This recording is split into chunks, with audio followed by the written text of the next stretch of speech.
Good evening players. आज मैं फिर आपके सामने हाजिर हो गया हूँ।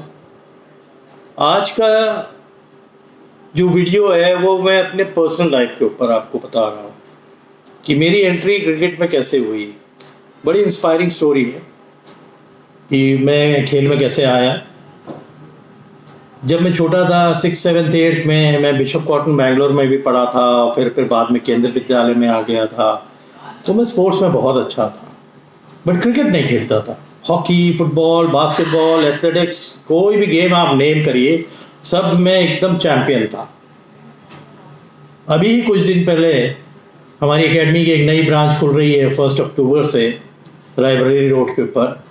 तो उसमें कुछ एडवर्टीजमेंट्स आए थे उस एकेडमी के खुलने के। तो उसमें मेरे को बहुत पुराने कोई टीचर थे, उन्होंने मेरे को वो एडवर्टीजमेंट देख के मेरे को फ़ोन किया उसमें, क्योंकि फ़ोन नंबर था मेरा, कि आप अभिजीत सिन्हा वही हैं जो केंद्र विद्यालय में रिकॉर्ड होल्डर है। मैंने कहा हाँ जी मैं वही हूँ, क्योंकि उनका जो नेशनल होता था उसका 200 मीटर्स और लॉन्ग जंप का रिकॉर्ड मेरे नाम पे बहुत साल रहा। कहने का तात्पर्य यह है कि फिटनेस, आप अच्छे एथलीट हैं तो आप किसी भी गेम में एक्सेल करने की होप रख सकते हैं और कर लेंगे। तो पहले तो अच्छे एथलीट बनिए। तो अच्छा एथलीट था, इसीलिए मैंने सोचा, गर्मियों की छुट्टी थी, गर्मी की छुट्टी हो गई थी, मैं 8th मेरे ख्याल से मैं 8th में था या 8th पास किया था। मोहल्ले में हम लोग टेनिस बॉल से खेलते थे, मैं बड़ा तेज बॉल डालता था टेनिस से ही। तो जितने भी सीनियर थे हमारे मोहल्ले के वो बहुत इंस्पायर होते थे। जो मैचेस हमारे इंटर मोहल्ले के होते थे एक दूसरे मोहल्ले के, वो मेरे को ले जाते थे कि छोटा ज़रूर है बट ये बॉल बहुत तगड़ा डालता था, वो विकेट भी बहुत लेता था, फील्डिंग भी बहुत अच्छी करता था, बैटिंग में भी हिटिंग बड़ी ज़बरदस्त थी।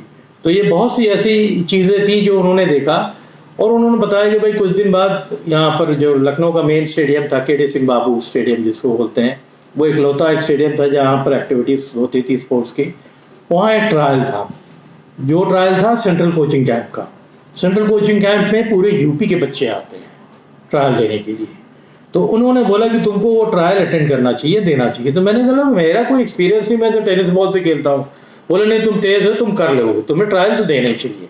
तो जितने सीनियर प्लेयर थे उन्होंने मेरे को इंकरेज किया। तो बहरहाल मैं तैयार हो गया, मैं गया। जिस दिन फॉर्म वॉर्म लेके आया, ट्रायल के दिन गया और ढंग के कपड़े भी नहीं थे, वाइट पैंट, टी शर्ट या शर्ट और नीचे PT शू ये पहन के गया था मैं। बड़ी भीड़ थी, कम से कम 80 90 100 बच्चे हमने देखे ग्राउंड के अंदर। और उसमें जो कोच साहब थे हमारे लोकल, उनको बुलाया, उन्होंने सुबह सबको लाइन अप कराया, फिर सबको अलग अलग कराया कि भाई जितने मीडियम फास्ट बॉलर्स हैं एक तरफ आ जाए, बैट्समैन आ जाए, विकेट कीपर्स आ जाए, ऐसे करके सबको अलग किया। तो मैं लकी था कि पहले ही लॉट को जो बॉलिंग करनी थी मेरा नाम आ गया और मैं बॉल डालने के लिए तैयार हो गया। नर्वस बहुत था क्योंकि मेरे को कोई एक्सपीरियंस ही नहीं था। सीमेंट की विकेट थी उस समय और इतना था कॉन्फिडेंस कि मैं तेज तो डालूंगा, कहाँ डालने वाला हूँ क्या है ये नहीं मालूम, मैं तेज डालूंगा। बहरहाल मैंने, सब बॉलरों ने बॉल डालू, मेरी भी जब बारी आई मैंने भी डाला। करीब जब 10-12 बॉल मैंने 12 या 14 बॉलें जब मैंने डाल दी तो जो लोकल कोच थे वो आए, बोले कि आप रुक जाइए। अब इससे पहले का किस्सा बताऊँ आपको कि मैं बड़ा लकी था कि उस समय लाला अमरनाथ साहब लखनऊ आए हुए थे जो इंडिया के कैप्टन थे, क्योंकि वो KD सिंह बाबू जो डायरेक्टर थे स्टेडियम के, उनके बड़े अच्छे घनिष्ठ मित्रों में से थे। तो वो ट्रायल को देख रहे थे। तो जब कोच ने बोला कि 14 बॉल के बाद मैं आके खड़ा हो गया तो मैंने कहा मेरा तो चांस गया। मैं आके किनारे खड़ा हो गया। बाकी जितने बॉलर मेरे साथ कर रहे थे उन्होंने सब ने 3-3 4-4 बैट्समैनों को बॉल डाली, काफ़ी मीडियम पेसर आए थे। तो मैंने कहा मेरा तो पत्ता साफ, अब क्या होना है, कुछ नहीं होना है। बहरहाल खड़े रहे, 4 घंटा ट्रायल चला। 4 घंटे के बाद सब बच्चों को बोला गया कि अब आप लोग चले जाइए, अब 3 बजे दोपहर को आइएगा, जो लड़के सेलेक्ट होंगे वो अनाउंस हो जाएगा। तो अब मेरा घर पास में था, मैंने अपनी साइकिल उठाई, मैं घर चला आया। होप तो बिल्कुल नहीं थी बट कॉन्फिडेंस बहुत था अंदर से कि यार मैं बॉल तो तेज डाला है मैंने। जिस तरह मैं बॉल डाल रहा था ना, बॉल आ रही थी, एक दो ऊपर भी आई बैट्समैनों के हैंडल के पास। तो मैंने कहा कि बॉल तो डाला है, अब क्या डाला है, क्या ग्रिप है, मेरे को कुछ नहीं मालूम था। फिर टेनिस बॉल तेज डालता था और मेरी हाइट अच्छी थी। 8th में ही मैं करीब 5'10" हो गया था, 5'9", 5'10", तो हाइट अच्छी थी मेरी और अच्छा एथलीट था, इसीलिए वो एथलेटिज्म मेरी बॉलिंग में काम आया। बहरहाल वो इंतज़ार ख़त्म हुआ, 3 बजे मैं पहुंचा वहाँ पर, तो लोकल कोच साहब ने सबको खड़ा कर दिया। धीरे धीरे सबके नाम पढ़ने लगे, करीब 15वां या 16वां नाम मेरा आया, तो मैं बहुत ताज्जुब कर गया, मेरा नाम कैसे आ गया? ये मेरे को तो 14-15 बॉल कराई, मेरा नाम कैसे आ गया? तो बहरहाल खड़े हो गए, करीब 30 बच्चे निकाले गए, 30 थे या 35 बच्चे, मेरे को ठीक करना, वो बहुत यंग था उस समय, 14 साल ऐसे ही कुछ था, तो वो निकाले गए, 14-15 साल का होगा, तो निकाल दिए गए कि भाई ये है शटल कोचिंग को कैंप के लिए सेलेक्ट हो गए। बहुत ताजुब हुआ, उसमें से 6 बच्चे के नाम पे लाल से टिक था, तो कोच साहब ने बोला कि जिनको जिनको मैं कॉल कर रहा हूँ वो एक लाइन से अलग आके खड़े हो जाएंगे, और उन 6 बच्चों में मेरा नाम आया। बहुत ताज्जुब भी हुआ मेरे को, सरप्राइज भी हुआ मैं, तो मैं जाके खड़ा हो गया, तो उन्होंने फिर खड़ा करा कि ये 6 बच्चे के लिए लाला साहब ने स्पेशली बोला है कि इनके अंदर बहुत बड़ा टैलेंट, रॉ टैलेंट है, इस पे ख्याल रखा जाए। जो लोकल कोच है उनको बोल के गए थे कि इन पे आप देखिएगा, ये लड़के यूपी खेलने चाहिए 3 साल के अंदर, अंडर 19। और क्या प्रेडिक्शन थी साहब लाला जी की कि वो 6 बच्चे में से, जिसमें गोपाल शर्मा भी था, वो मेरा बैचमेट था। गोपाल शर्मा जो टेस्ट प्लेयर है यूपी का, वो मेरे साथ ही उसने शुरुआत की थी, हम दोनों अंडर 19 यूपी से और सेंट्रल जोन से एक साथ ही खेले थे, तो गोपाल भी था। 4 बच्चे न केवल यूपी अंडर 19 खेले, 4 बच्चे सेंट्रल जोन भी खेले। ये पहचान थी लाला साहब की, जो 6 बच्चे वो टिक करके गए थे। तो प्लेयरों की पहचान कैसी होती है, कि टैलेंट कैसा होता है, वो मैंने लाला साहब ने बोलते हुए थे, अपना बड़ा पाइप पीते रहते थे और बोलते रहते थे, बट उनकी पहचान देखिए कि 4 बच्चे खेले। बहरहाल वो सेंट्रल कोचिंग स्टार्ट हो गया और हम लोग जाना चालू हो गए। वो 1 महीने का कैंप लगता है, पूरे यूपी के लड़के आए थे उसमें सेलेक्ट होना बहुत बड़ी बात थी। तो मेरा तो कॉन्फिडेंस लेवल बहुत ऊंचा हो गया था और मैं काफ़ी छोटा में से था उस बैच में। और 30 दिन के बाद यूपी की जो पहली क्रिकेट हॉस्टल बननी थी, उसकी शुरुआत लखनऊ से हुई थी। उसमें लड़के चुने जाने थे, वो चुनिंदा लड़के चुने जाने थे। बट उन 30 दिनों में प्रैक्टिस करते समय जो हमारे लोकल कोच थे, उन्होंने मेरे को एक चीज़ बताई कि अभिजीत तो बहुत तेज है। उस समय तो ये सब अपनी मशीन्स नहीं होती थी जिससे आपकी रफ्तार नापी जाती है। उन्होंने बताया कि तू तेरी बॉल इन स्विंग होती है और बड़ी लेट इन स्विंग होती है और स्पीड भी अच्छी है तेरी, इसको कभी आउट स्विंग करने की जल्दी कोशिश करना नहीं, तुम इसी को बरकरार रखो, इसी पे जाओगे। तो ये बहुत अच्छी बात उन्होंने मेरे को बताई कि एक चीज़ पे कॉन्सेंट्रेट करो, क्योंकि ये तुम्हारा फोटे है, ये आप इस पे रहोगे तो आप कामयाब रहोगे।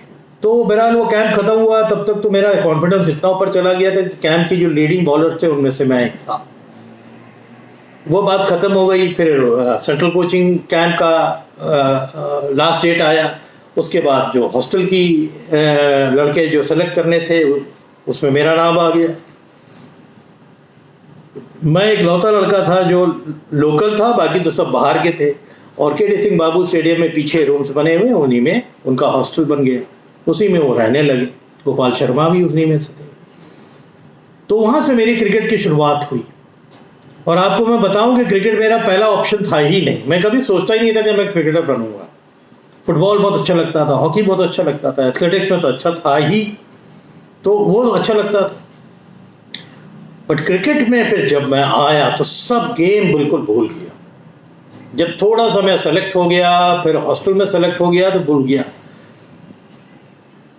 हॉस्टल चला, 1 साल हॉस्टल लखनऊ में रहा, फिर उसके बाद ये कानपुर चला गया था। तो जब कानपुर चला गया था तो मैं कानपुर वाले हॉस्टल में नहीं गया था, मैं लखनऊ में फिर जो लोकल प्रैक्टिस होती थी, मेरे सर थे रोहित चतुर्वेदी जी, वो खुद रणजी ट्रॉफी बहुत अच्छे प्लेयर थे, बहुत अच्छे स्विंगर थे। वो थोड़ी सी स्लो बॉल डालते थे, बहुत स्विंग होती थी उनकी। पर फिर इनके अंडर पे रहा, मैं उनके गाइडेंस पे रहा।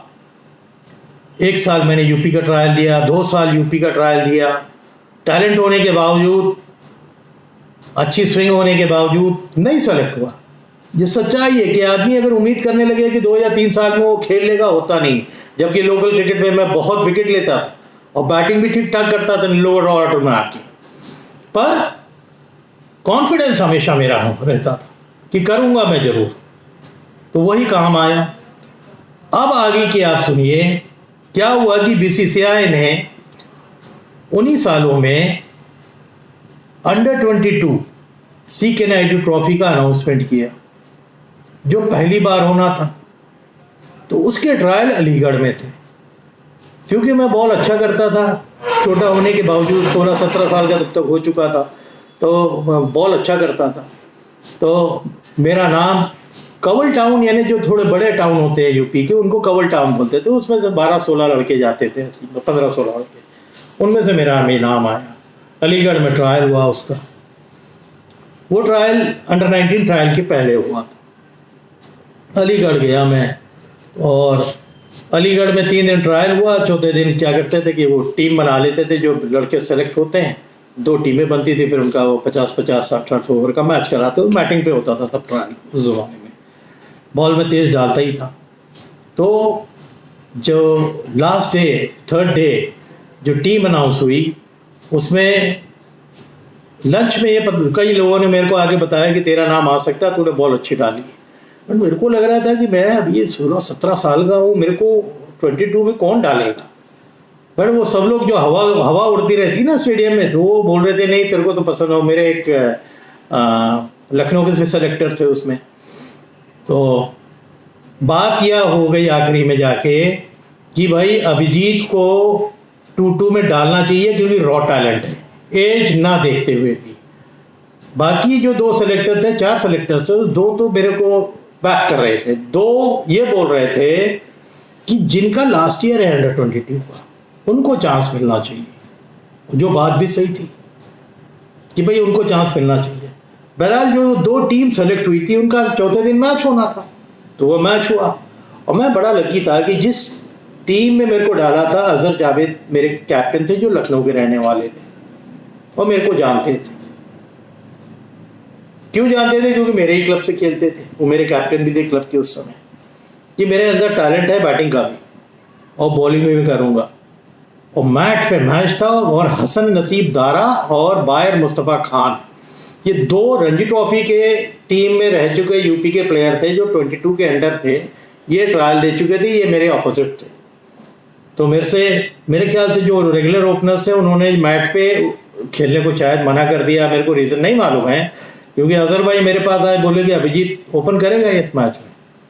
मैंने कहा कि बिल्कुल करूँगा। मैंने कहा कि इतना बड़ा मौका मिल रहा है, और मैं अगर अपनी पोटेंशियल दिखा सकता हूँ ऊपर वाले की मेहरबानी से, तो क्यों नहीं। तो मैंने एक्सेप्ट कर लिया। मैंने वो इनिंग चालू करी। 2 कैचेस मेरे 10 रन के अंदर छूटे, स्लिप के अंदर। फिर मैंने रन करके टीम को कुछ रन करके 50 या 55 रन करके दिए। तो लोग मेरे को एज अ बैट्समैन कंसिडर करने लगे। जब बॉलिंग आई, 2 विकेट भी निकाले मैंने। तो जो लास्ट डे की मीटिंग हुई सेलेक्टर्स की, तो उसमें तो बिल्कुल 2 सेलेक्टर्स बोल रहे थे उसको डाल दो। देख लिए जब मैच में ये परफॉर्म कर रहा है, तो इसको आपको डाल देना चाहिए। फिर आखिरी में फैसला ये हुआ कि अभी इसके पास बहुत है, पहले 19 खिलाओ। उसके बाद आगरा में 19 का ट्रायल था, तो मेरे को ट्रायल में ज़्यादा कुछ करना ही नहीं पड़ा, क्योंकि जब जूनियर रणजी ट्रॉफी में मैं फर्स्ट स्टैंड बाय में डाल दिया गया था। मेरे को फर्स्ट स्टैंड बाय में डाल दिया था कि कोई इंजरी हो जाएगी तो आपको हम डाल देंगे। तो 19 का सिलेक्शन हो गया। फिर 19 उस समय इंदौर में 19 हुआ था उस साल। उस ज़माने में राजस्थान, मध्य प्रदेश, यूपी और विदर्भ, ये 4 स्टेट सेंट्रल जोन खेलती थी। इनके मैचेस होते थे, हमारे लीग के मैचेस होते। मेरे को अच्छे खासे विकेट मिल गए और मैं सेंट्रल जोन की टीम में सेलेक्ट हो गया। बॉम्बे में सेंट्रल जोन के मैचेस हुए थे, उसमें भी अच्छा किया। फिर अगले साल भी अंडर 19 खेला, उसमें भी अच्छा किया, सेंट्रल जोन के लिए रहा। और इसीलिए गाड़ी निकल पड़ी। पर ज़रूरी नहीं है कि यंग एज में सक्सेस होना ही सब कुछ है। यंग एज में सक्सेस को झेल लेना बहुत मुश्किल काम रहता है। वो मैंने अपने ऊपर महसूस किया, प्रेशर को महसूस किया कि मैं बहुत यंग एज में खेल रहा हूँ। न केवल यूपी के लिए खेला, सेंट्रल जोन के लिए खेला, फिर एक टाइम पे ये भी था कि अंडर 19 का अगर कैंप लगता उस समय तो मेरा नाम आता, क्योंकि मैंने ईस्ट जोन के अगेंस्ट 50 भी किया था। कोटला पे वो मैच हुआ था सेंट्रल जोन के लिए खेलते हुए। तो इंडिया के भी कैंप पे नाम आ, पर क्योंकि बीसीसीआई के पास उस जमाने में ज़्यादा पैसे होते नहीं थे, तो कैंप का अनाउंसमेंट होना था, बट फिर पता लगा कि कैंप कैंसिल हो गया है। 19 की टीम इंग्लैंड जानी थी, वो नहीं गई क्योंकि उनके पास पैसे की कमी।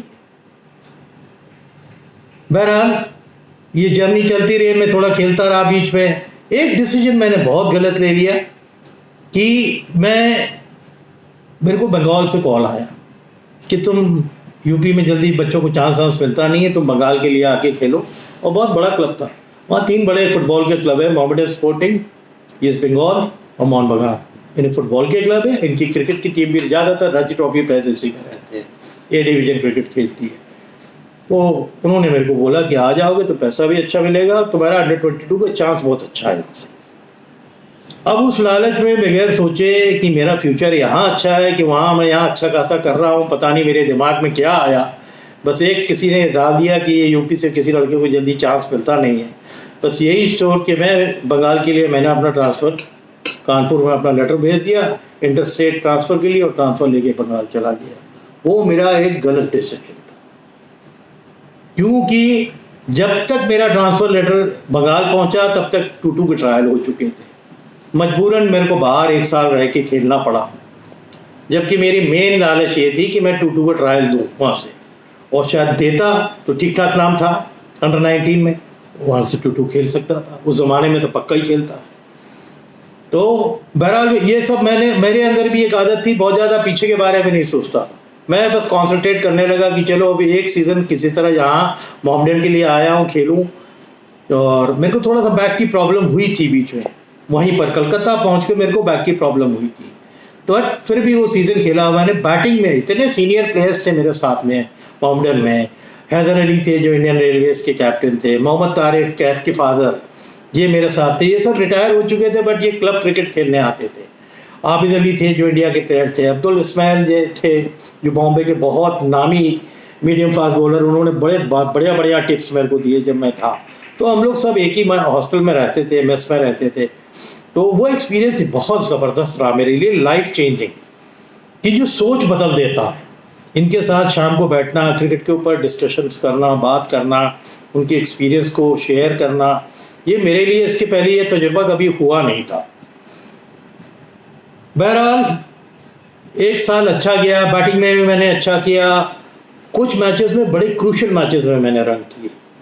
तो विल्स ट्रॉफी हुआ करती थी वनडे की उस समय। विल्स ट्रॉफी के कैंप में हमारा और एक हमारे क्लब के एक और थे हसीन अहमद, इनका नाम आया कि इनको हम डालते हैं। एक को बैट्समैन, वो लेफ्ट आर्म बहुत अच्छे स्पिनर थे, वो ऑलरेडी यूपी से खेल चुके थे, सेंट्रल जोन से खेल चुके थे, बहुत नामी प्लेयर थे।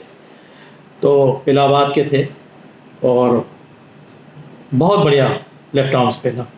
तो इन दोनों का आया, बट हमारे क्लब ने मना कर दिया, क्योंकि हम लोग प्रोफेशनल्स थे, पैसा लेके खेल रहे थे, कि भाई पहले हमारे जो लीग के इंपॉर्टेंट मैचेस थे हम आपको कैंप के लिए अलाउ नहीं करेंगे। मेरे हिसाब से वो ठीक भी था। तो उन्होंने मना कर दिया, हम कैंप अटेंड नहीं कर पाए।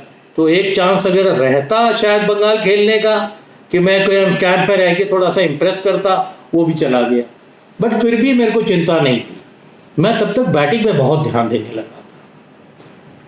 एक चीज़ मैं और बीच में बताना चाहूँगा कि मैं बैटिंग पे ध्यान क्यों देने लगा, कि जब मैं यूपी में 1919 का कैंप खेल रहा था, उस दौरान यूपीसीए ने एक कैंप कराया था। उसमें मिस्टर आइबरा थे जो हैदराबाद के कोच थे, मेरे ख्याल से अजरुद्दीन और लक्ष्मण के भी कोच वही थे।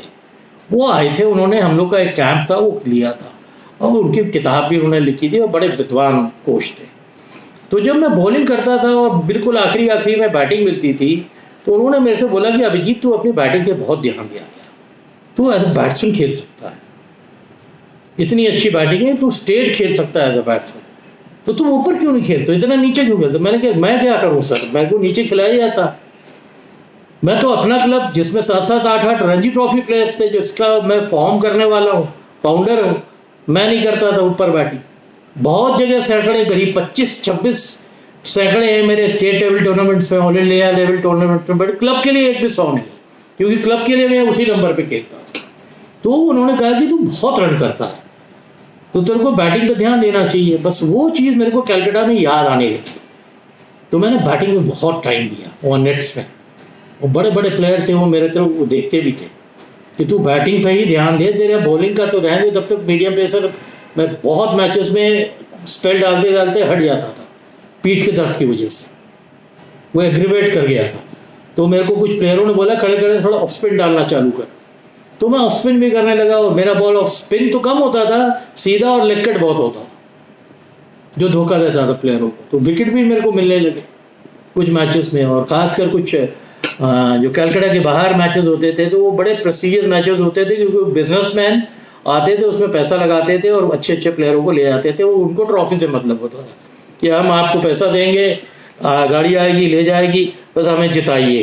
कई टूर्नामेंट्स हम लोगों ने जिताए, और मैंने बैटिंग भी की, और उसमें बैटिंग पे होते थे बाहर के जितने होते थे एडजॉइनिंग जो भी उनकी जो डिस्ट्रिक्ट्स होते थे, तो वहाँ बैटिंग पे होते थे। बैटिंग की हम लोग आती थे यूपी में, तो मैंने रन भी किए, विकेट भी लिया, और टीम भी अच्छी थी हमारी। तो उससे मेरे को बहुत कॉन्फिडेंस आया बैटिंग। फिर 1 साल के बाद देखिए किस्मत मेरी कितनी ख़राब कि इधर मैं बंगाल आ गया, और मेरे अपने कोच रोहित चतुर्वेदी जी अभी कुछ महीने पहले ही गुजरे हैं, भगवान उनकी आत्मा को शांति दे। वो चीफ सेलेक्टर हो गए रणजी ट्रॉफी के और जूनियर रणजी ट्रॉफी के। उन्होंने मेरे को एक दिन ट्रंक कॉल, उस ज़माने में होता है ट्रंक कॉल किया, और बड़ी गालियाँ दी मेरे को। क्या दिमाग में आया कि तुम बंगाल चले गए, वापस आओ। अब मैं क्या करूं, बंगाल वाले भी कह रहे हैं कि नहीं तुम्हें अगले साल चांस देंगे। तो मैंने बोला नहीं, अब चलते हैं वापस। पीठ पे भी थोड़ा सा पेन हो रहा था, तो डैडी ने भी मेरे कहा कि आके थोड़ा रेस्ट करो, तो वो वापस आ जाना चाहिए यूपी से, फिर चांस के लिए अपने आप मेहनत करो। आया, मेहनत किया, वापस आ गया। तो बॉलिंग तो छूट गई मीडियम पेस एकदम, और मैं बैटिंग पे कंसंट्रेट करने लगा, ऑफ स्पिन बॉल डालने लगा। और आप लोग यकीन नहीं करोगे कि next year junior Ranji trophy, जिसको आप बोलते हैं कर्नल सी के नायडू अंडर-22, उसमें यूपी की लिए में एज अ बैट्समैन सेलेक्ट हुआ।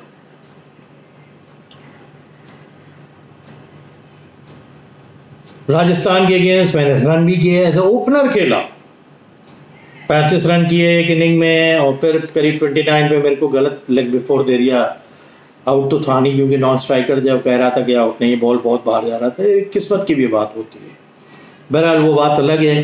तो फिर मैंने अपने आप को इस्टेब्लिश किया, काफ़ी टाइम खेला, बैटिंग में बहुत रन किए कई जगह। ऑल इंडिया, हमारे टाइम पे ऑल इंडिया टूर्नामेंट्स बहुत होते थे, बड़े रन किए, सेंचुरीज़ की। मैंने कि शायद करियर में अपने करीब 2500-2600 किए होंगे, जो टूर्नामेंट्स में हैं, सब सीनियर टूर्नामेंट्स में हैं, स्टेट टूर्नामेंट्स में हैं, ऑल इंडिया में हैं।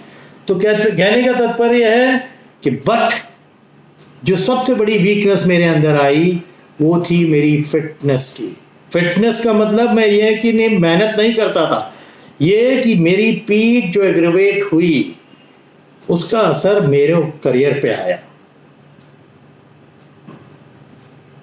जैसे मेरी गाड़ी ऊपर गई इतनी तेजी से, 18 साल की उम्र में मेरे को टेलीकम्युनिकेशन डिपार्टमेंट ने स्पोर्ट्स कोटा में नौकरी दे दी।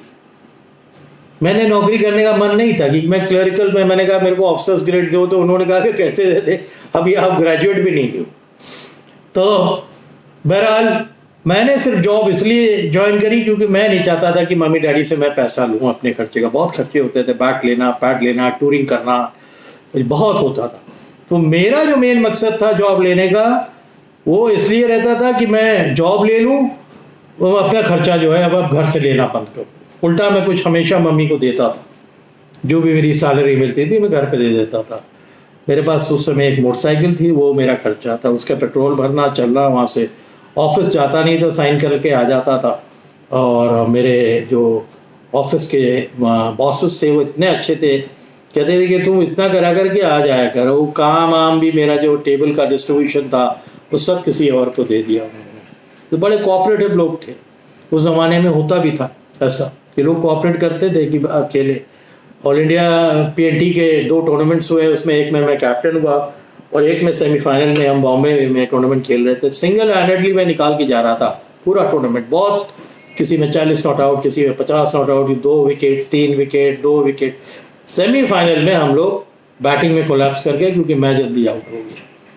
तो अगर फाइनल खेल लेते तो एक अलग अचीवमेंट होता। फिर हमारे यहाँ लखनऊ में ऑल इंडिया शीश महल बहुत बड़ा समर टूर्नामेंट होता था, उसमें भी एंट्री हुई थी, उसमें मैं कैप्टन था ऑल इंडिया PNT की टीम का। बहरहाल गाड़ी चल रही थी। बट फिर मेरे अंदर क्या हुआ कि बहुत यंग एज में वो जो एंथुसियाज्म था आगे जाने का, मेरे को लगा कि ये पीठ के जो एग्रीवेशन हुआ है और बैटिंग में मैं रन तो कर रहा हूँ, बट अगर मैं यूपी रणजी ट्रॉफी में नहीं आ पा रहा हूँ, मेन टीम में नहीं आ पा रहा हूँ, तो यार वो मोटिवेशन नहीं आ रही है मेरे अंदर से। बड़ा गिल्टी लगता था। छोटे छोटे लड़के जो हैं वो टीम में बाहर बैठे रहते थे क्योंकि मैं सीनियर था, और जो प्रोस्पेक्ट थे उनको प्रमोट करना बहुत ज़रूरी था। तो धीरे धीरे बहुत यंग एज, मेरे हिसाब से मैं 24 साल का था तब तक मैंने ऑलमोस्ट अलविदा कह दिया था क्रिकेट को। 24-25 आते आते तो मेरे अंदर बड़ा गिल्ट था कि छोटे बच्चे बाहर नहीं बैठने चाहिए, उनको खेलना चाहिए। ऐसे बहुत से लड़के हैं, उसमें से अमरीश गौतम जो मेरे ही का कॉलोनी में रहता था, वो रणजी ट्रॉफी खेला, सेटलडोर खेला। अमन गेरा करके था एक लड़का, एकदम यंग ऑफ स्पिनर, अभी उसकी बेचारी की अनफॉर्चुनेटली डेथ हो गई, वेरी गुड बॉय, वो रणजी ट्रॉफी खेला। मेरा छोटा भाई अपना अंडर-19 खेला। तो देखिए एक गेम का इन्फ्लुएंस कैसा होता है। मेरी कॉलोनी का नाम था लॉरेंस सेरेस, सबसे पहला खिलाड़ी मैं यूपी खेला, और मेरे खेलने के 5 साल के अंदर, 5 से 6 साल के अंदर, या कहिए 10 साल के अंदर 5 लोग और यूपी खेल गए, और सब C ब्लॉक के। जहाँ मैं रहता था वो C ब्लॉक था, C7 में, C6 का कोई प्लेयर नहीं हुआ, C5 में हुआ, C4 में हुआ, ऐसे करके 5 लोग यूपी खेले। और वो सब वही बोलते थे कि आप मेरे को बॉल करते करते और बॉल बॉय का काम करते करते, फील्डर बनते बनते वो खुद खिलाड़ी हो गए। तो क्रिकेट वो गेम है अगर आप सीरियसली सीखना चाहते हैं तो एक बड़ी छोटी स्टोरी अपनी बताई। ऐसे तो बहुत आगे बोलने को है, फिर आगे अगर कोई टाइम मिलेगा तो मैं बताऊंगा कि गाड़ी ऊपर भी जाती है, जब सक्सेस आता है तो गाड़ी ऊपर भी जाती है, सीढ़ी ऊपर भी जाती है, और आप धम से नीचे भी गिरते हैं, क्योंकि उसमें और कोई ब्लेम करने को नहीं होता। आप खुद होते हैं, अपने डिसीजंस होते हैं, अपनी गलतियां होती है जो डाउनफॉल का कारण बनती है। तो उसमें भी अगर मेरा डाउनफॉल था तो मेरा ही कारण बना था, और किसी ने मेरे को फोर्स नहीं किया था। तो बहरहाल वो सब ख़त्म होने के बाद फिर मेरे को लगा कि मैं क्या कर सकता हूँ। तब फिर ये एकेडमी का प्लान आया। एकेडमी 95 में बनी, बहुत साल के बाद। बीच में कुछ ऐसा टाइम आया था कि मैंने बहुत ख़राब टाइम फेस किया, बट ये लाइफ का पार्ट एंड पार्सल है, हर आदमी को फेस करना है। खाली आगे की तरफ सोचना बहुत ज़रूरी है, ना कि पीछे की तरफ। जो हो चुका है उसको तो आप ला नहीं सकते हैं ना, बट जो होने वाला है उसकी तरफ आप अग्रसर हो सकते हैं। तो मैंने भी ये किया और ये एकेडमी स्टार्ट करी। आज इस एकेडमी को 24 साल हो गए। नेक्स्ट ईयर हमारा सिल्वर जुबली है। और सबसे पहली यूपी की एकेडमी जो प्रोफेशनल एकेडमी थी वो मैंने स्टार्ट की थी 95 में। तो ये जर्नी मेरी वहाँ से चली है। मैं क्रिकेटर था, फिर अब क्रिकेट कोचिंग में आया हूँ। आज भी यूपी की नंबर 1 एकेडमी हमारी एकेडमी कहला रही है। बहुत बच्चे, किसी एकेडमी में 50 या 60 से ऊपर बच्चे BCCI ट्रॉफी खेले हो, बड़ा रेयर है। सब यूपी से नहीं खेले मेरे बच्चे, बहुत स्टेटों से खेले मेरे अंडर के बच्चे। तो मैं इसको एक अचीवमेंट अपने लिए मानता हूँ कि जब क्रिकेटर था शायद जो चीज़ मैं नहीं अचीव कर पाया, उससे ज़्यादा अचीवमेंट मेरा as a coach and the director of the academy हुआ है। तो उम्मीद करता हूँ कि मेरा जो ये पर्सनल वीडियो है, मेरी अपनी कहानी है जो आपके सामने मैंने रखी, आप इससे मोटिवेट होंगे और जो मेरी कमियाँ थी उससे सीखेंगे कि ऐसा कुछ ना करें कि आपके अंदर भी इस तरह की कमियां रहें। कमियां और खूबियां और खामियां सबके अंदर होती हैं, पर उसको पहचानना बहुत ज़रूरी है। तो आप लोग भी उस चीज़ को पहचानिए। आज के लिए इतना ही। और बहुत से किस्से हैं जो आपके साथ शेयर करूंगा, टेक्निकल पॉइंट्स हैं जो आपके साथ शेयर करूंगा और आप लोग को अपडेटेड रखूंगा। तो अगर ये वीडियो हमारा आपको पसंद आए तो इसको आप शेयर करिए और सब्सक्राइब करिए।